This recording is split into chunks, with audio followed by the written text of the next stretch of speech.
Hello and welcome to episode 23 of Market Values, the weekly podcast from Transfermarkt that tries to make sense of the crazy and wonderful world of the transfer window and the market values that are associated with it. Every week, I'm joined by Manu Veth. Manu, how are you doing? I'm speaking to you just before you hop on a plane to Germany and cross the globe for what feels like the 6th or 7th time already this year.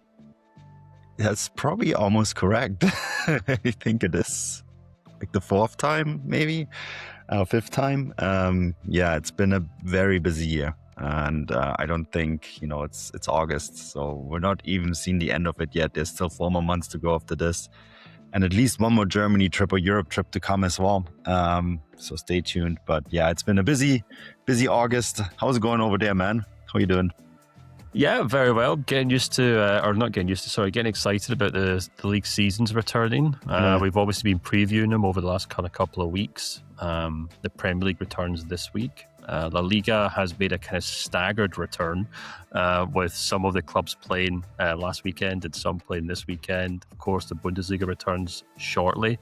And the smaller leagues have obviously been back for a couple of weeks now. So it's nice to kind of get back into the rhythm of domestic football for sure. And that's very much still the theme of this week's show.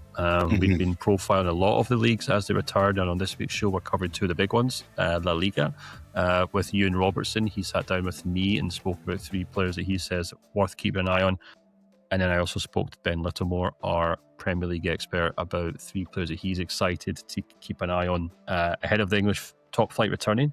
Manu, a lot of exciting young players to discuss, and having already discussed in recent weeks, actually. It's been really fun kind of talking through all these, and we'll have some more on obviously next week. We've still got to do Liga from France and probably Turkey, and off the top of my head, I mean, there's so many we have to get through, so we'll have many more to come as well. Yeah, lots more to come. And it's been really fun doing these segments too, and like discovering some new players and hearing some opinions. And I think we've done some that since have moved, so we were ahead of the curve, which is great.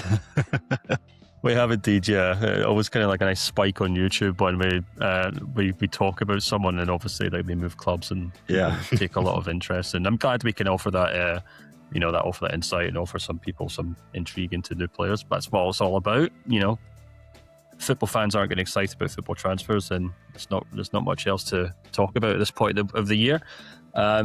Which leads us on to the topic we want to discuss, Manu, on this introduction to the podcast. We like to kind of pick some data sets or big topics. Last week we talked about some big transfers, but this week we're going to take a kind of wider scope of the transfer window as it is. And, I'm a big fan of kind of talking about kind of macroeconomics and how the tectonic plates of European football, or global football actually to be more precise, are changing. And as such, I put together an article this week looking at which leagues have gained and lost the most market values since the transfer window opened. And it's offered up, I think, Manu, an interesting look at where the kind of money flows. We're not looking at which leagues have spent the most money and which leagues have made the most money. We're looking at which leagues have either gained or lost the most market value, i.e. gained or lost the most talent. And I think we should just jump into it, Manu. Let's throw up the top 10 biggest losers, so to speak, of market value so far. Now, this is obviously based on when this podcast goes out, so it's obviously going to change between now and the end of the transfer window. So we haven't etched anything in stone here, Manu. And, when it gets down to the kind of smaller numbers, that can change very, very quickly. But I'll quickly go through the top 10 for anyone who's maybe listening, in their car or out for a jog or whatever else. At number 10, we have La Liga 2, which has lost 14.5 million euros worth of market value, or 15 million. The Brazilian Serie A has lost 18 million. And then it's the Russian Premier Liga, which has lost 39 million. Serie A B, which is Italian second flight, has lost 45 million. The Zweite Bundesliga, which is the second division in Germany, has lost 54 million. The Eredivisie, which is the Dutch top flight, has lost 66 million. The Bundesliga, the German top flight, not to be mistaken for the Austrian Bundesliga, has lost 91 million euros. Then above them in third place is the Belgian Jupiler Pro League, which has lost 93 million euros. Second place goes to Liga Portugal, which has lost 192 million euros worth of market value. And in top place with a staggering 421 million euros worth of market value, lost at Ligue 1 this season, this summer, which, as we can see, just completely blows the rest out of the water. I think we should probably start there, Manuel, with Ligue 1. And just to kind of put that into perspective, so far this summer, as we record this, Ligue 1 clubs have spent 496 million euros on transfer fees, and they've earned 759 million on transfer fees. And this is a summer in which PSG have spent 152 million euros on new players. They've only earned 7 million from selling players, and they'll probably sell more before the end of the transfer window. So that figure for Ligue 1 might actually increase quite dramatically over the next couple of weeks. But we don't have the figures from previous years, Manu. I suspect Ligue 1's probably always quite high on this list, but I think it just shows, once again, just the sheer staggering scale of the factory floor that is French football, and how every year French clubs just, at industrial scale, just develop, promote, and then sell young players. And, obviously football is just more than happy to go shopping in France every summer. Yeah, it's Liga is pretty much the Eredivisie and Jubilee Pro League on steroids at this point, isn't it? It is a staggering amount of money, and there's a market value update in there as well, right? Considering this is from June 1st, so this was before, I think, the final League 25-26 market value update. And looking back on that, the numbers in that actually increased. So this is very much just outgoing players, which puts it even in a greater perspective, right? And I think France was also one of the countries that benefited from market value updates due to the country's World Cup performance. And the talent drain is real. And I think, you add to that as well that unlike the other top leagues in European football, there's a club in there that is pretty much just a talent factory for a Premier League team in Strasbourg, right? They have lost quite a lot of talent as well. And so, it's one of those, I always think Liga is in such an interesting place because they feel like they're the most volatile of the top 5 leagues. If you use that category, if you include them, some people don't even include them in the top 5. They just say top 4, right? Excluding France. Because of the television situation. But at the same time, they also have the world's best football club at the moment. PSG have won back-to-back Champions League titles. They just beat Aston Villa in the UEFA Super Cup, although the value of the trophy, but still, they won it. And it is such a weird place that they're in, that they have the best football team in the world, but also they have this competition where everyone else pretty much is looking to sell talent. And that includes, the teams that regularly compete or used to compete with PSG, even like someone like Olympique Marseille, Olympique Lyon, Lille. These are all teams that develop players and sell them on for big, massive fees to the rest of Europe, whether it's the Bundesliga, Serie A, or in particular the Premier League. And I think that really, it just highlights maybe the place that Ligue A finds itself in. It's a top 5 league, but it's also a development league at the same time. Yeah, exactly. I mean, both Lyon and Marseille currently have net transfer profits for the summer window as we speak. And I think it speaks to the kind of the things that should be admired about French football, but also some of the things that kind of limit its appeal to people outside of France, maybe, and that is the sheer ability for them to continue developing players speaks for itself, because obviously so many players move every summer. As you said, it's basically like Portugal, Belgium, and then the Eredivisie combined, really, which were the kind of, I think, were what people often consider to be the kind of hotbeds of young talent. But the double-edged sword there, and the other side of that is the fact that it's a league where PSG don't have to sell players, but everyone else does, and that obviously whittles away any potential challenge. I know PSG have already lost a game this season, so I'm sure maybe some Ligue 1 fans would be saying, hey, look, we can. Other teams can beat them on the day. I think it'd be obviously a very tall order for them to do that this season, obviously, because they're the champions of Europe back to back and they look just as strong as ever. But I think it certainly speaks to the pros and the cons for Ligue 1. But I think before we move on, another thing I want to also touch on, which I found quite fascinating, is how many second divisions are in this. So we basically took the top 20 most valuable leagues in the world and looked at which ones have gained and lost the most market value. And obviously, the second divisions in Italy, England, Spain, etc., all kind of qualify for that because they also have so much talent. And as we can see, La Liga 2 is in there, Serie A B is in there, Zweite Bundesliga is in there. Three big ones there, which I think is really interesting. And I suspect, Manu, that's because, I think it's because of two things. I think you've got, obviously, the top flight clubs often poach the best players from the second division, which happens in every league. But I think there's also a bigger thing there where, we've seen English clubs go scouting in the German second division. We spoke about Yan Diomande last season. Last week on the show, a player who's playing in La Liga 2, if I'm not mistaken, before he moved to RB Leipzig. And the same goes for Serie A B as well. We've seen a lot of players kind of moving very quickly there. So, in fact, we had Marius on the show not that long ago, Marius Soika, talking about how Serie B is very much changing in terms of how they develop young players. So I think that's fascinating as well, Manu, alongside the traditional traditional leagues in terms of developing young players. We're seeing a lot of the kind of bigger nations, their second divisions also becoming hotbeds of of players moving clubs as well.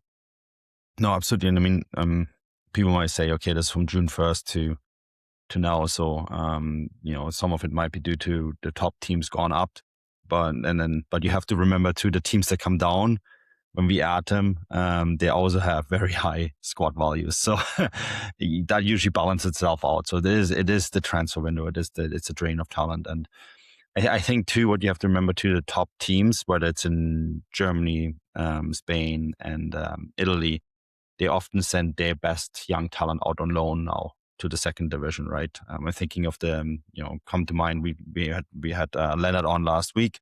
One of the players we featured was young Noel Aseko, who played for Hannover last year, was one of the best players in the Zweite Bundesliga. Returned from his loan to Bayern Munich, and then Bayern Munich sold him to Eintracht Frankfurt. Either way, he is now off Hannover's market value books, and therefore that's a huge loss. And that's actually, I think, a really good example. We had the same in Italy, not this year, but the year before. Esposito, the very promising striker, right? Who was sent by Inter Milan to the Serie B to develop. So I think you're seeing more of that, and then clubs realizing, okay, this is second divisions. Used to be leagues where it was about sheer survival, but now, in these lower divisions, a lot of clubs, they find them as a really good development place, better than maybe, in Germany, you can have your second team play as high as a third division, but sometimes it's way better to just send your best talent on loan to a second division club where they have to fight promotion. And so I think that's a big part of it. And you mentioned the Premier League aspect. I think it's not just the Premier League. I think it's top teams in general. There's a young striker, Sommer, who plays for Nuremberg right now and has had a really good start to his campaign, and he's already being linked with a top transfer to one of the top 4 European leagues, right? And it goes so quick now, where they see like, oh, this guy is performing at a professional level. Let's go sign him before it becomes too expensive. So I think that is a big part of the development as well. Yeah, I guess it's the kind of trickle down sort of economics of European football to an extent that so much money now kind of gets down to the second tiers that clubs are kind of incentivized to kind of obviously develop players and sell them, just as teams in maybe the bottom half of the tables of these kind of top flights do as well. But yeah, talking about, top flights, we have to move on to which leagues have gained the most market value this summer. And that's also a very interesting list. So we'll throw that up now. And like I said, again, I'll kind of go through the top 10, which is really interesting. And 10th place, you have La Liga on 18 million euros. So La Liga and La Liga 2 very close. There's only 30 million euros swing between the two. Of course, there's an extra. La Liga 2 is worth 554 million euros. while the Liga is worth 5.6 billion euros. So there's a big difference there. But yeah, very small numbers in that regard. Just above the Liga in ninth place is MLS on 25 million euros gained. You then have the Argentinian Torneo Clausura. Probably mispronounced that, but that's 33 million euros it's gained so far. Then you have Liga Mexico on 49 million euros gained. Greece Super League on 56 million euros gained. Saudi Pro League has won gained 64 million euros in market value. In fourth place, you have the English Championship, which has gained 65 million euros. Then you have in third place the Turkish Superliga, which we'll talk about in a moment, which has gained 191 million euros so far this summer. Second place is the Premier League, which has gained 422 million euros. But in first place, Manu, almost quite as stark and as startling as Ligue 1 being, technically bottom of this list. In 20th place, we have Serie A top, which has gained 509 million euros in market value since the start of June, effectively since the start of the transfer window. But also the fact that, it's probably benefited quite a lot from the World Cup. But how surprised were you to see Serie A top of that list? Well, a little surprised, to be honest. But then I looked at the transfers that the league has conducted, right? And, Franco Mastantuono, Trevor Chalobah, Gonzalo Ramos, Kerim Alabegovic, Konstantin Koleriakis, Christ Inao Olai, Jan Kuto, Akko Adams, Romano Schmid, those are the top, and Kaiki, those are the top 10, and the lowest market value is 14 million euros. And, you keep going, the new likes of Daniel Udoki and John Stones. There's some really ambitious signings there. Matantuono, for example, is 45 million euros. Chalobah is 40 million. And Ramos was 30 million euros when he was signed, but, got an upgrade with the World Cup market value upgrade, which then also added to the market value, right? So there's been a lot of talent added in Serie A, and it's spread really evenly across several clubs, which is, I think, also really noteworthy. Fiorentino, Como, Milan, Juventus, Roma, Fiorentina again, and Como are all featured in this. Even Venezia and Frosinone. It shows that there's a lot of ambition at the moment in Serie A. I think, adding the volume of players added, and also adding the fact that they benefited from the World Cup update. I some names that I already noticed Ramos, but Sušić from Croatia and Baturina from also playing for Croatia received big market value upgrades. Sušić plays for Inter Milan and Baturina for a very ambitious Como club, right? Jet Spence plays for Inter Milan. Englishman, right? He got a big upgrade. Neil El Anui got a big upgrade. Sion Suzuki, he might soon be in England, so this might change. All these numbers might change, but he got a big upgrade. So I think there's just a couple of things that came together here that really helped Italian football. And I think also what Italian football, there's a lot of investment money in the league at the moment, from America in particular. And I think it's just showing that there's a lot of ambition in Serie A to kind of repair the image of the league, repair the league's image a little bit to become a top league again. Yeah, I find it fascinating and you're spot on that how many players have benefited from a good World Cup who play in Serie A, despite the fact that Italy weren't at the World Cup. So, it's almost like Serie A is thriving despite the Italian national team, so to speak, this year, which is crazy. But I just want to draw a comparison to Liga, because like I said, obviously they're bottom of the table, Serie A's top of the table, and just kind of draw a difference between the spending between the two leagues. So, as I said, Liga, all the money spent minus all the money earned, Liga is currently sitting on a profit, 263 million euros from the transfer window, whereas Serie A is sitting on a deficit of 363 million euros. So almost mirror images in that regard. And actually, great thing about Transfermarkt is you can go into the transfer overview of both leagues and see the balance per club. So it's obviously an average. It's not literal. But to kind of put that into maybe perspective, basically what the numbers are suggesting is that every Ligue club has made a profit of 14.6 million euros this summer, whereas every Serie A club has a deficit of around 18 million euros. So it shows a big difference there in terms of the spending in the kind of transfer policy of both clubs. And as a result, market value has kind of flown into Serie A, so to speak, because they've been spending so much money. And it'd be really interesting, man, to see if that kind of translates into big difference in terms of how they, perform in Europe. Because in terms of as things currently stand, I was just going to quickly check there. Serie A is now the second most viable league in the world, and they were behind La Liga at the start of the summer. So it's really quite interesting in that regard. So we definitely want to keep an eye on in terms of the. Serie A and whether it can stay above the Premier League, obviously, between now and the end of the window, because we have to touch on this as well, actually, man, in terms of Premier League. I do want to go into like the Turkish Super League, but just briefly, we've discussed this before we started recording. The Premier League has added 422 million euros worth of market value to it this summer, despite the fact that Premier League clubs have spent 2.5 billion euros on players, and the net spend or net deficit for Premier League clubs is 1.02 billion euros. So what do you think that suggests, Manu? That suggests, well, there's a lot of internal transfers that were higher than I think they should have been. And so you're spending, but you're not gaining value to your league, right? And I still think that, thinking a little bit about that, I think it is easier for an Italian club to attract a player still than it is for a Premier League team. Especially these mid-range below the top level. It's so easier for Italian clubs to also do. This is not a bias against England. I think it's also easier than it is for a team in Germany or in France. It's Italy.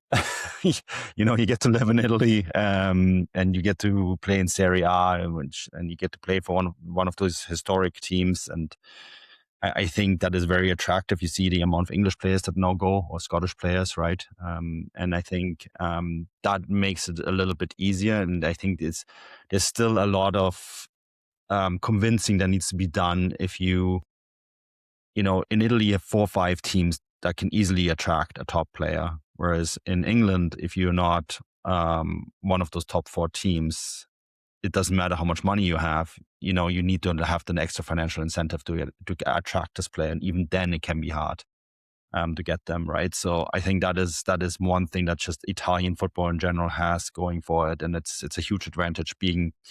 I would like to live in Italy. Don't get me wrong, Stefan.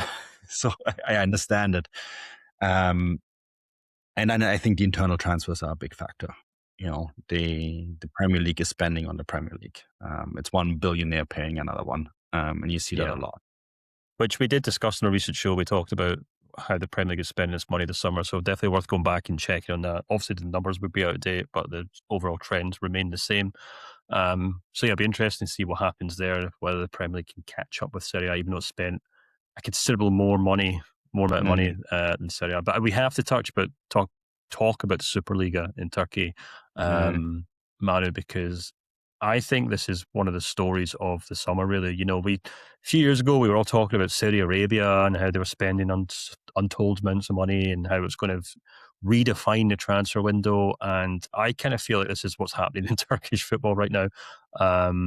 So just to kind of lay the numbers out for anyone who maybe doesn't have this in front of them, they've added 191 million euros worth of market value to the league. Which isn't insignificant. It's risen from 1.37 billion to 1.56 billion. So in total numbers, that means Turkish clubs have spent 276 million euros on transfer fees. They've only sold 84 million euros worth of players.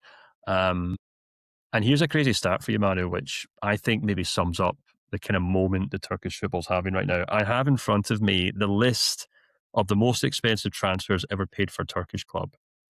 And there's only one transfer in the top 10 that wasn't either this season or last season.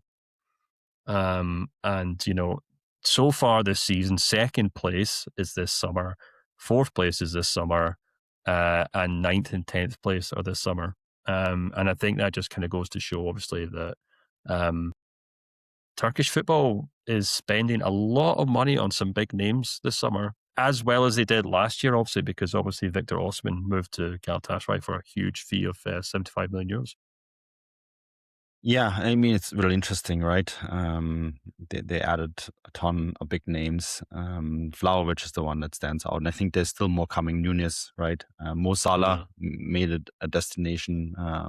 Is the sums that are reported for his salary are just mind-blowing. And yeah, I think, I think what Turkish football can offer is it has a lot of the benefits that you maybe find in Saudi Arabia or in Major League Soccer, with one significant add-on: you're still playing Champions League, Europa League, etc. Yeah. And I think, so you're a little bit of a tax haven. You get to live in a good lifestyle, and the money is there's lots of money in Turkish football. You're not leaving Europe though. So if you have to pick, Mo Salah had to pick between several. He could have picked Saudi Arabia and MLS and would have probably earned the same kind of salary. But playing for Trabzonspor means you're still in European competitions. And I think that is hugely attractive for some of these players. I think you've hit the nail on the head there. You go through some of the biggest names have joined this summer: Vlahovic, Salah, even like guys like Leonardo Trossard from Arsenal, Zaniolo from Udinese, guys like that, Nathan Ake. I think these are all players that 2 or 3 years ago would have moved to Saudi Arabia. And, Mohamed Salah was very heavily linked with a move to Saudi Arabia after his contract at Liverpool expired, and he's ended up in Turkey instead. So, yeah, I think it definitely feels like I said at the start of the segment, tectonic plates are kind of shifted a little bit here, and talent is going elsewhere. I mean, don't get me wrong, Saudi Arabia is obviously still in the top 10 so far. It's gained 64 million euros worth of market value, so it's still there. But yeah, I feel like it's maybe lost a little bit of its thunder to Turkey so far. And yeah, it makes for a very interesting reading, man, doesn't it? Absolutely. I think it's very fascinating. And also, obviously, caveat is the numbers could still change. We still have 2 weeks. But I think the trend is very much clear, and I don't think the trend is going to change very much. Yeah. Well, one way for market values to increase is by clubs spending money on them. Another way is for players to perform on the pitch. And that's exactly what we'll be discussing now on the next 2 segments on the show. We'll start off with Ben Littlemore talking about 3 players who should see their market value skyrocket in the Premier League this season. And then we'll chat to Euan Robertson about the exact same topic in La Liga.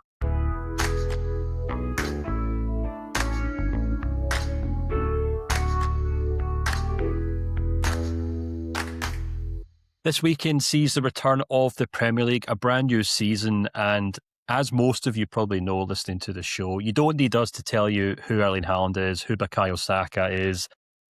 You don't even really need us to tell you about the big players in the league. Everyone who follows the Premier League knows exactly what's going on there. But Transfermarkt is good for one thing, and that is scouting young players and the stars of tomorrow. And I'm joined by my colleague on the English team, Ben Littlemore, to discuss exactly that. Ben, we've been doing this in recent weeks, speaking to people on the international team about young players to keep an eye on, and you have brought 3 interesting names to talk about today ahead of the new season. And actually, probably, we were just discussing before we came on air, there are kind of different scales of kind of reputations. So I tell you what, we'll start at the very bottom, actually, in regards to knowability or reputation these guys might have. And the first name that you put forward is Luca Williams-Barnett, who's currently in the Tottenham under-21s. Now, maybe playing a bit of a cheat code here, Ben, because, the whole idea is discussing whether they'll have a market value increase, but obviously he doesn't have a market value yet because he hasn't played for the senior team yet, if I'm not mistaken, or at least in the Premier League. But tell us what we should know about Williams-Barnett going into this new season. Yeah, exactly. And it's also good for people maybe that aren't as aware about our market values, about how it works with these young players. Usually what will happen once they, like you say, make their Premier League debut or get substantial minutes in any first team competition, they'll then be given their first market value, and I'd be very surprised if Luca Williams-Barnett hasn't got a value by the end of this season. In pre-season, he's been described by Roberto De Zerbi as a precious diamond. He's played a big role in pre-season, and when you watch him, you can tell he's got something special. It's always so hard to know with players this age because their development between sort of 16 and 20 is so huge. And, Mikey Moore, when he first burst onto the scene, spoke about being this supreme talent that would take the league by storm, and it's not quite worked out. Obviously, he's still a good player. He's on loan, going to be in Germany this season. But Luca Williams-Barnett, the way he moves with the ball, he's got some serious talent. He glides with it. He can beat players. He's extremely powerful, always looking to get a shot away. And I think he's going to get opportunities this season. I think De Zerbi clearly likes him. He's played a big role in pre-season. And I think also, if you look at Tottenham's attack, I think it lacks spark and lacks a bit of unpredictability. They've obviously spent a lot of money improving the midfield. Savinho still might arrive. Gakpo could come in. That could perhaps change. But at the moment, I think that they're lacking a little bit in that department. And I think the more the season continues, there's going to be more pressure because Spurs fans have seen this kid and they like what they see to get him involved.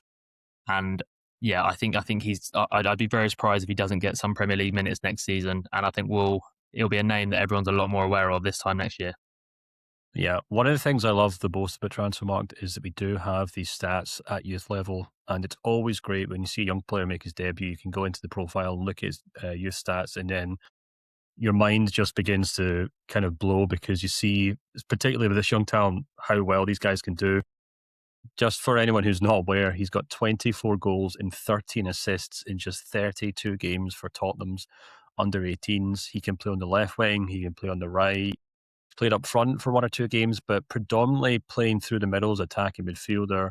And Ben, as you said, this is a Tottenham team that is pretty star-studded. They've spent a huge amount of money on players, particularly in midfield, but if you look at the positions that Williams-Barnett would kind of looking to kind of step into the first team this season for minutes, it's guys like James Maddison, Xavi Simons, maybe Kulusevski, head of him in that kind of number 10 or attacking central roles. And I think it's fair to say that none of those players have really kind of nailed down their starting position, and for one reason or another.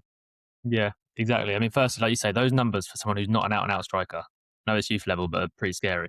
But yeah, like you say, in terms of that position, I think Maddison is probably maybe the most talented, but he's coming off the back of a serious ACL injury.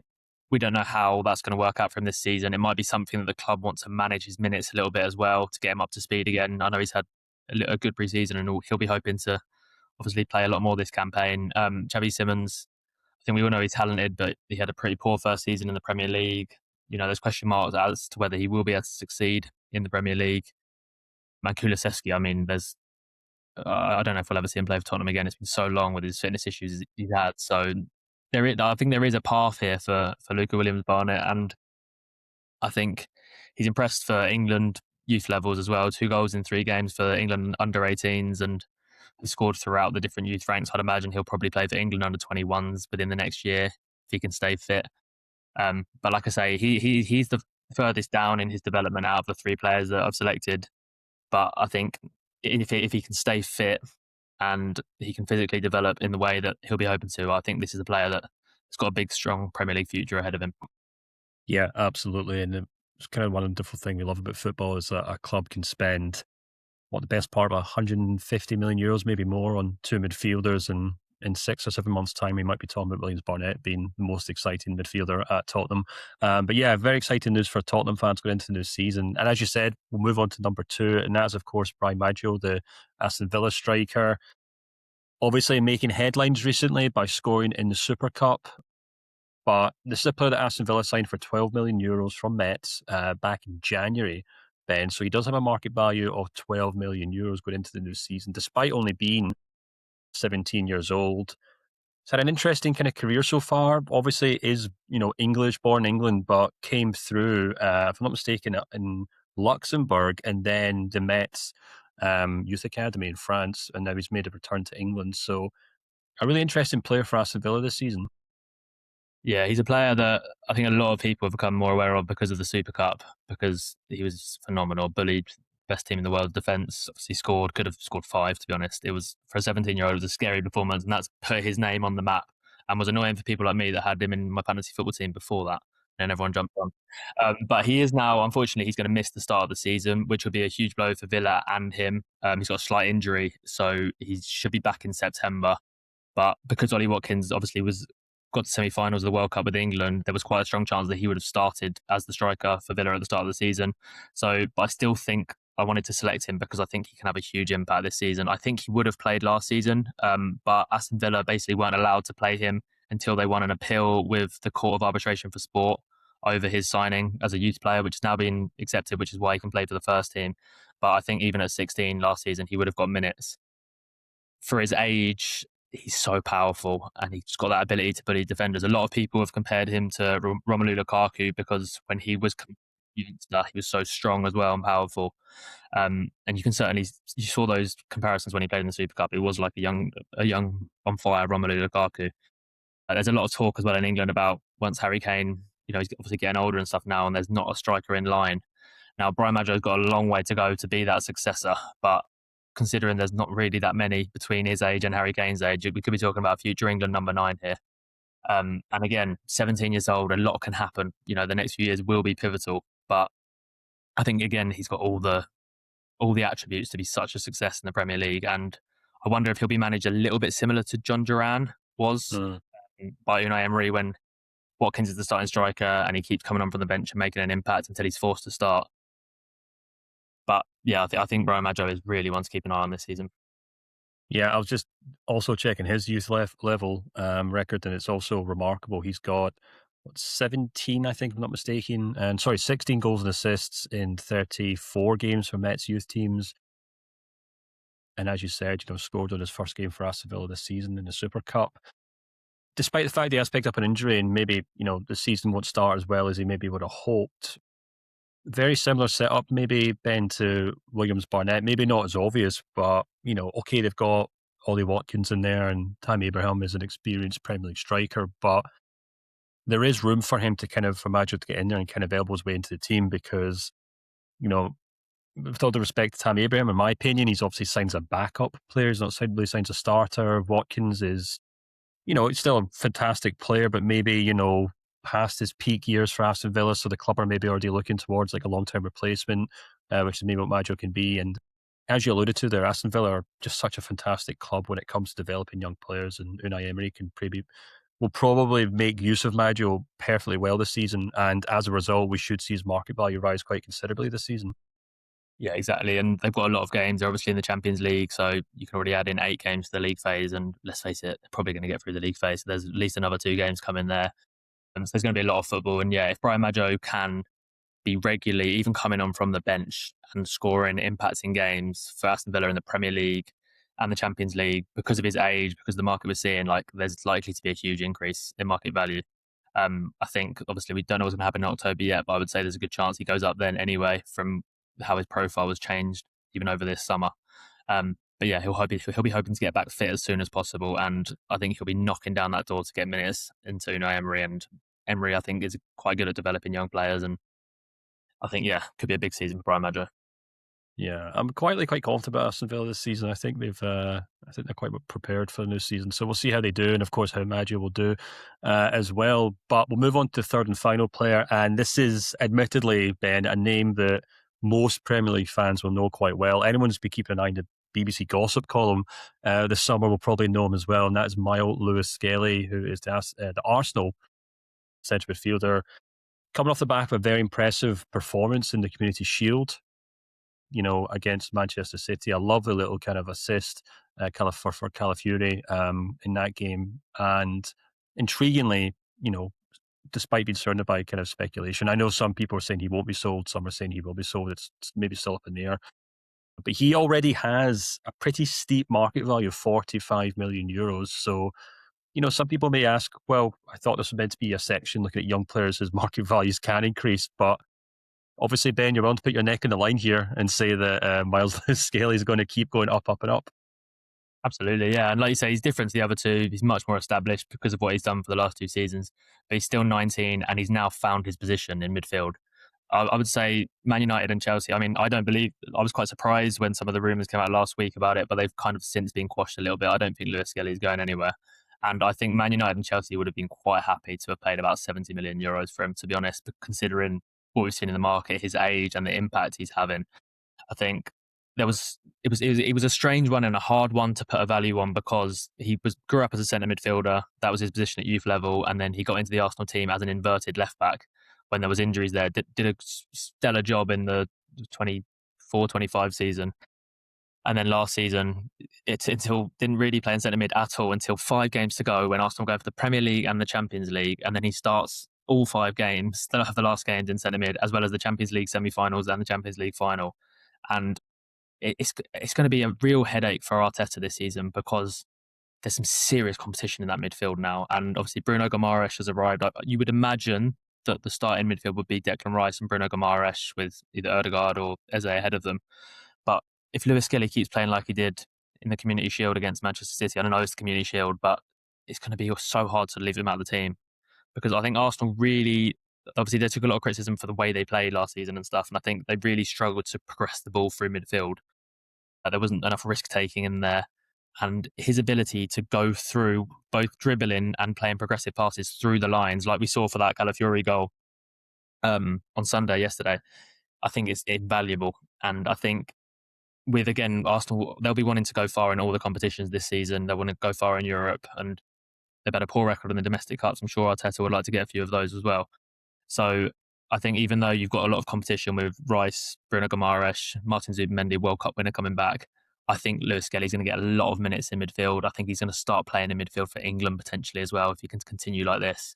And I can see his market value rising if this does happen.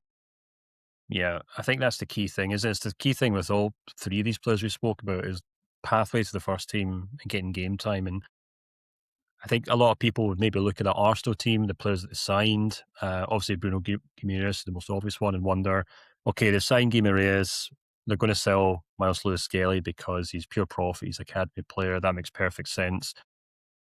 But as you say, those kind of rumours have kind of died down. Maybe Arteta making a statement by starting him in that Community Shield game. But do you think, in terms of his minutes this season, you kind of alluded to it, but it was almost felt like he was a bit of a specialist player last season, used in these kind of games against the big teams when maybe Arsenal need a bit more legs, a bit more physicality perhaps, but more end-to-end in that regard. Do you think he'll still be used in that regard, or do you think, as you said, he could maybe kind of start elbowing his way to the front of the queue? And maybe some things could change between now and the end of the season. I saw reports today saying Zubimendi is now, a target for Real Madrid because they couldn't pick up Rodri, who's off to Barcelona. But there's, as you said, there's still a huge amount of competition in the middle of the park there with Guimaraes, Declan Rice, Zubimendi. I know technically Marino's like a striker these days, but he's still technically a midfielder. And of course, Odegaard can maybe drop back there as well. So how does he genuinely fit into that team for Arsenal, more so than just being like this kind of super sub or player that gets cup games? Yeah, well, I think like for a long time, a lot of Arsenal fans have been calling for Lewis-Skelly to go in midfield because Zubimendi and Rice got ran into the ground last season, and but the timing Arteta did it, I think, surprised everyone.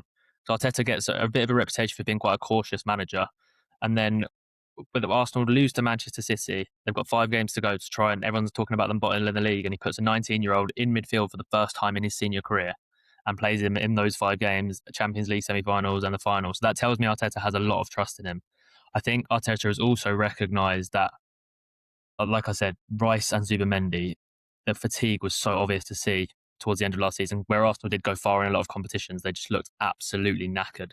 And Zubimendi in particular really, really struggled towards the end. You could tell fatigue. I think he was also looked very nervous in the big games where he's not played in that sort of magnitude of pressure of going for a Premier League title before. I know he's done things with Spain, but not in club level.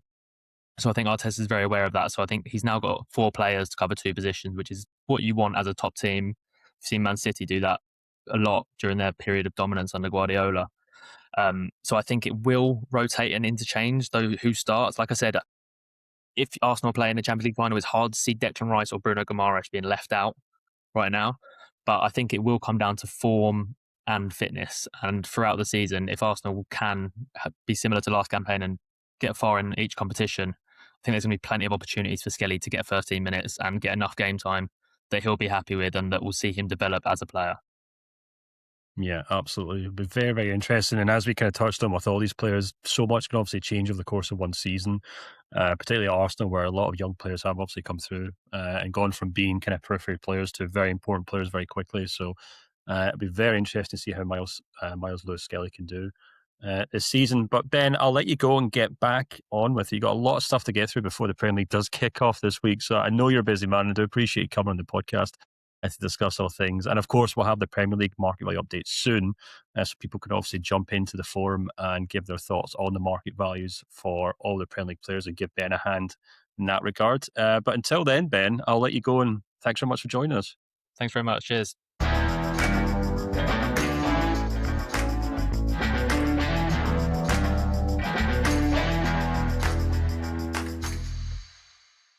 So the Premier League returned this weekend, but La Liga actually returned 1 week prior. Well, at least it kind of did. All but two of the teams in the Spanish top flight played their first game of the season last weekend. And the two that didn't, yes, you guessed it, Real Madrid and Barcelona don't kick off until this coming weekend. And to take a look ahead of the new Spanish season, I'm joined by Euan Robertson, who likes to keep an eye on all things European football for us at Transfermarkt.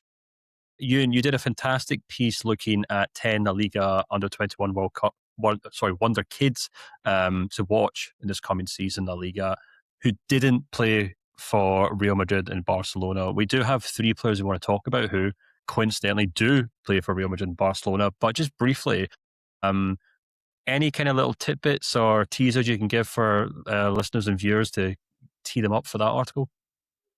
Yeah, go and read it. It's on the website. Just because Real Madrid and Barcelona didn't play the weekend, neither did Atletico, who played on Wednesday night. It was a chance to maybe shine a spotlight on some of the teams and some of the players who won't dominate the headlines as much as Real and Barcelona. Two exceptional talents at Real Sociedad and Joan Martin and Ore Oskarasen, hopefully I pronounced that right, who's actually been compared to Erling Haaland, being Scandinavian. There's lots of interesting players on that list, maybe ones you won't have heard of so far. There's obviously Jorge Salinas, who's been heavily linked with Manchester United, the left back from Racing Santander.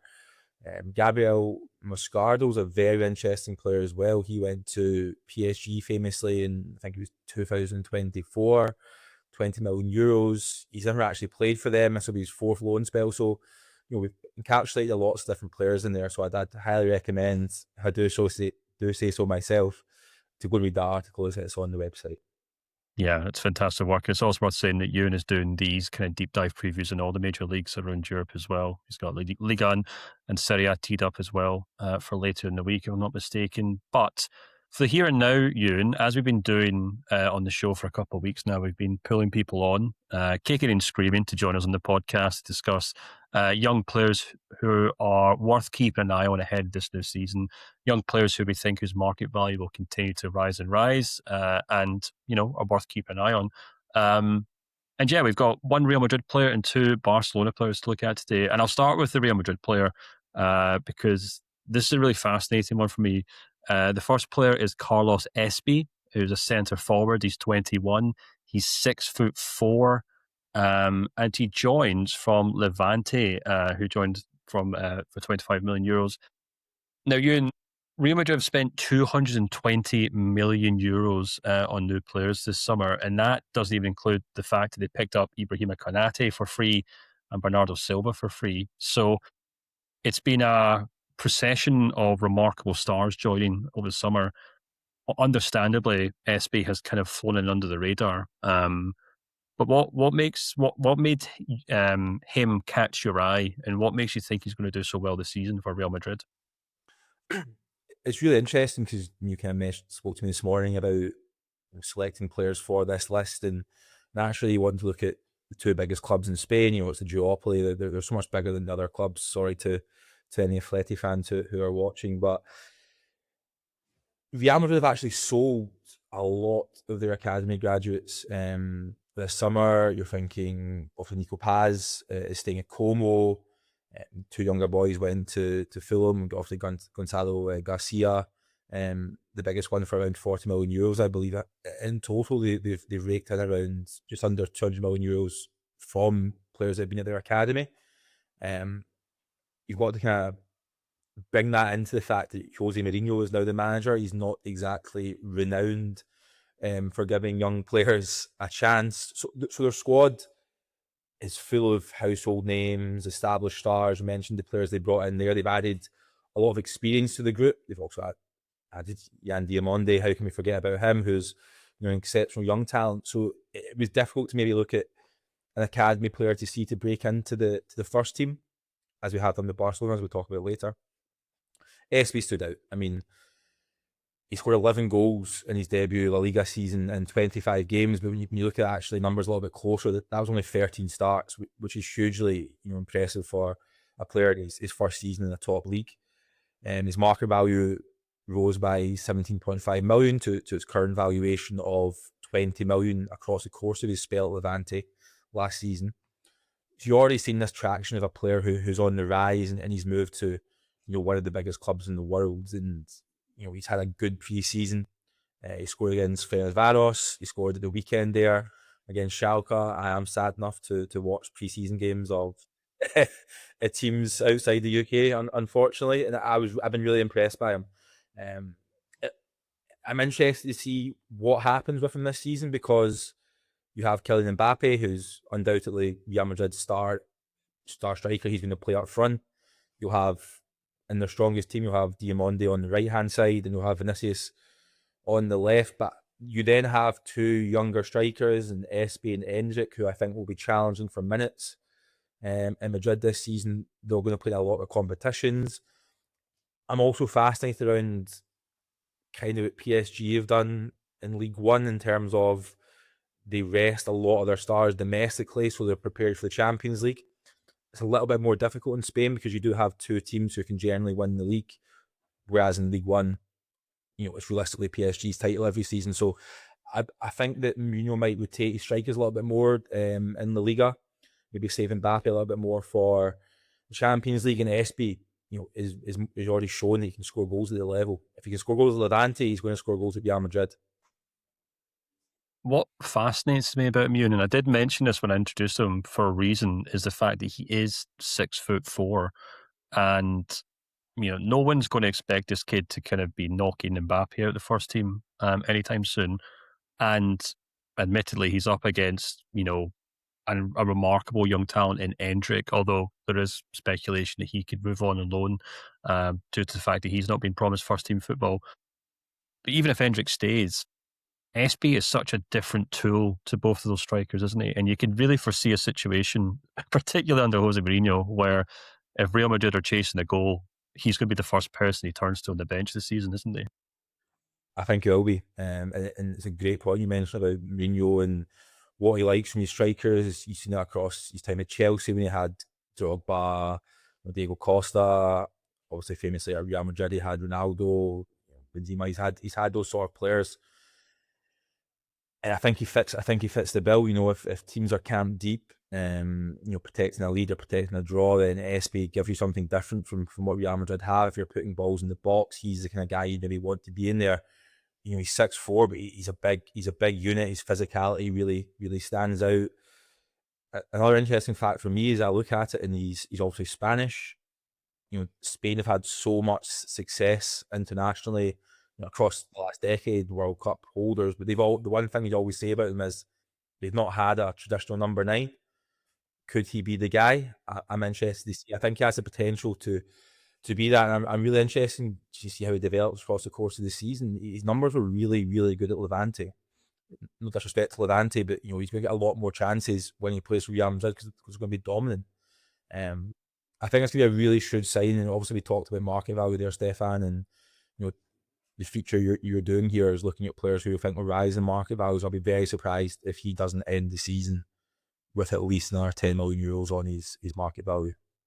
Yeah, absolutely. Well, he's currently on 20 million euros ahead of the LaLiga market value update, which won't be long, far away. But as you said, even over and above the fact that he moved to the club for 25 million euros, it seems as though he's going to be a very useful player for Real Madrid and even Spain, perhaps, in the years to come. But we'll move on to the second player that you've shortlisted on today's episode, and that is Jesse Bisiwu, who is a new arrival at Barcelona. He's a left winger. He joins from technically Club Brugge. Well, technically not Club Brugge, but Club Brugge's academy, so to speak, for 8.5 million euros.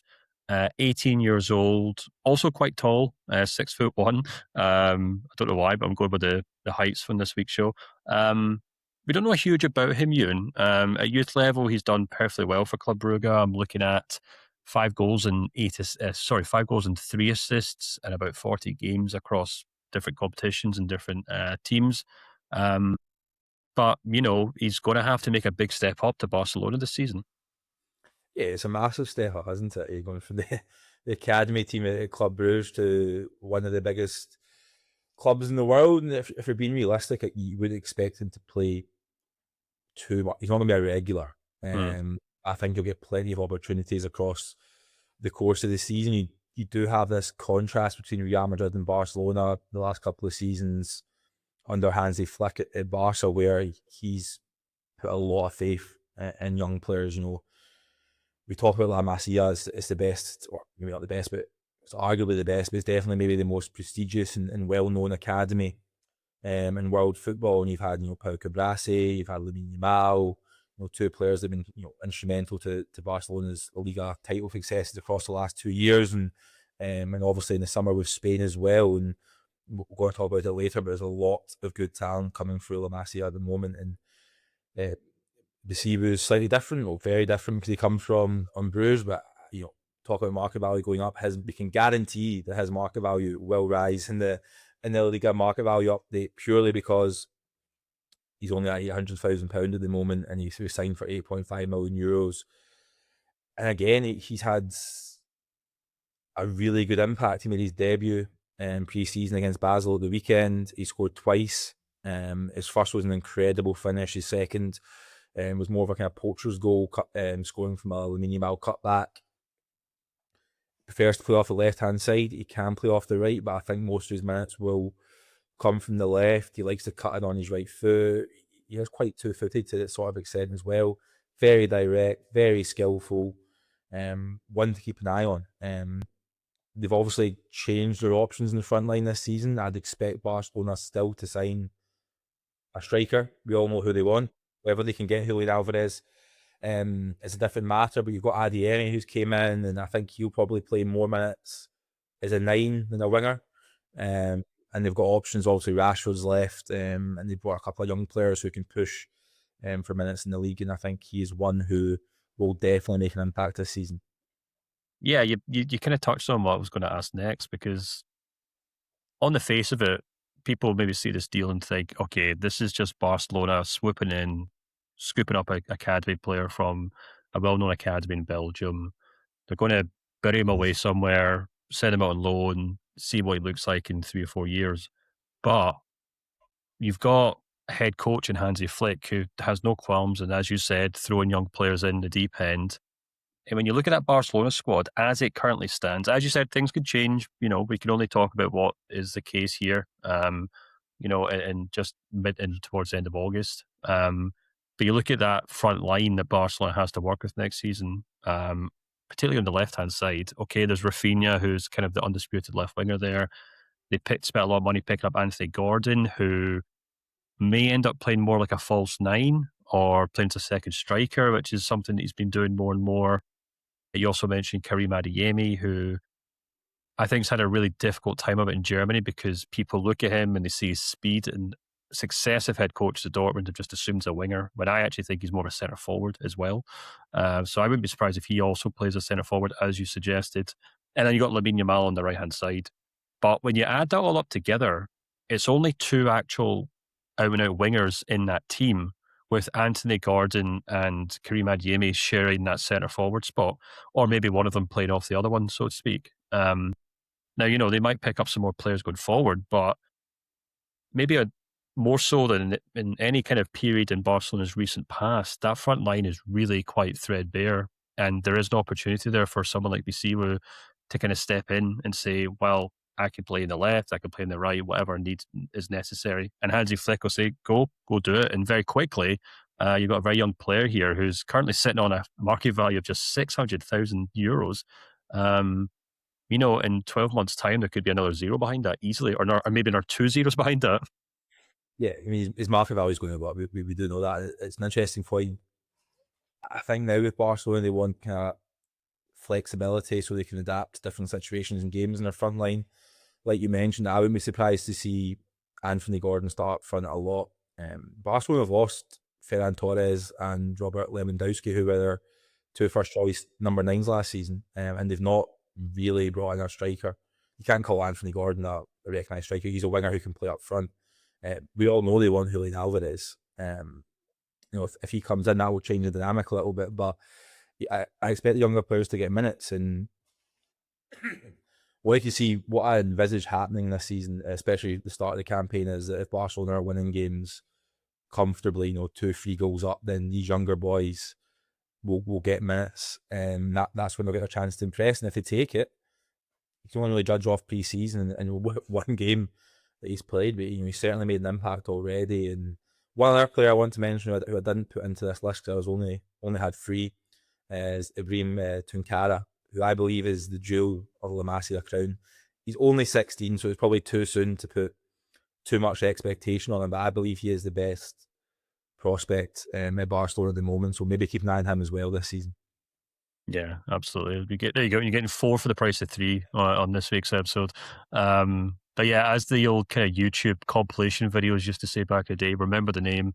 And, there might be a very exciting kind of new winger on Barcelona's front line. But we'll go to the third and final, well, I guess technically fourth player you want to talk about today, Euan, is also at Barcelona, and that is Xavi Espart, the young fullback. He comes up obviously through the youth academy. He has played some first-team minutes for Barcelona. He's played 6 first-team games. He's currently has a market value of €5 million. He's 19 years old, 5'9", right back. He's already made some caps for the Spain under-19 team as well. He's got 10 caps for them. What excites you about Espart? Versatility. This is you don't want to put any pressure on the young player's shoulders, so I'm not going to do that, but I'll let Hansi Flick do it. He compared, I think it was the tail end of last season, he compared Espart to Philipp Lahm, Germany and Bayern Munich icon. So no small shoes to fill there for the youngster. But I think what Flick was getting at is the fact that he's so technically gifted. He's incredibly mature. You look at him, he's not outstandingly quick. He's not outstandingly strong. He's just kind of an all-rounder who's very comfortable in possession. And you mentioned being a right back, that is predominantly his best position, but he's also played central midfield in pre-season for Barcelona. He's also played central midfield. He was outstanding in under-19 Euros for Spain earlier this summer in this position. And what I can see happening perhaps is him maybe, he gives you that option where he could start at right back, but if he wants to invert and go to like a 3-man defence or when in build up in possession, you push Baldi up on that side. And I can see him doing that role really, really well. Also, they only really have Jules Koundé, again, who's not a natural right back, but he's been really, really good there for Barcelona. So I can see him getting plenty of minutes. I actually believe he'll probably get a lot more minutes than Bisiwu this season, just due to his flexibility in the position that he plays in. A really good talent, one who I believe that will stay at Barcelona. There's a little bit of talk around this about him going on loan, but I now think he will stay there and get minutes this season. Yeah, well, it's interesting you say that, because if you include Espart alongside Hector Fort and Jules Koundé, they've all 3 of Flick's right backs have all been kind of linked with departures, haven't they? I mean, Hector Fort, I think, it's very recently been linked with a move to Dortmund on loan because they've moved on their own right back. And Jules Koundé, if I'm not mistaken, has been linked with moves to the Premier League, unless my memory fails me, but I don't think it has. I mean, both those players could stay around. We can't really put too much weight behind speculation, but if Flick is happy with Xavi Espart, then presumably he would maybe be more willing to kind of move on a player. And do you think there's maybe, even if you want to just compare him to Koundé, who presumably will be the first choice right back this season unless things change, do you think he brings a greater degree of flexibility, even though Koundé technically is playing his secondary position and has done for so many years? Do you think he offers something a little different on that right flank to Koundé? And maybe that's why Flick might prefer him this season? Yeah, completely. He's more of a technical player than Koundé, who's also a great athlete, and Koundé superior defensively, vastly experienced player. He plays for France. He's an exceptional player. But I just think in terms of maybe the traditional Barcelona tiki-taka style, not that Flick is that close to kind of Guardiola in terms of like philosophy, but I think he does fit that as well. And he already shown he can trust him. He came off the bench in both the Champions League, last 16 games against Newcastle last season. So it shows that he trusts him to play in kind of big games, and I think this season is where he could really have his breakthrough and play regular minutes. He had a serious knee injury the season before last, which maybe kind of deprived him of making an impact. Definitely debuting earlier. Hector Fort's an interesting one. You mentioned Dortmund. I think has been linked to the Premier League as well. He's only 1 year older than Espart, but what I can envisage happening is, Espart, Flick called him a top player in pre-season. So what I could envisage happening is maybe Fort goes out, whether that's a permanent deal for buyback or a loan deal with an option to buy, and Espart maybe steps up and takes his role, and that would allow maybe Barca to bring some money in and just kind of natural succession in that position. But who knows? I could well be wrong. I have been there many times before. Well, we'll keep an eye on it this season, that's for sure. He's got a market value of €5 million as we speak, before Barcelona's first game of the season, only 19 years old. And as is often the case, and things can change so quickly over the course of a season. And, we might be talking about him as Barcelona's breakthrough defensive talent. And they've had a few of those in recent years. So, it wouldn't be a huge surprise to anyone. But if you are interested in keeping an eye on these players, you can shortlist them on Transfermarkt.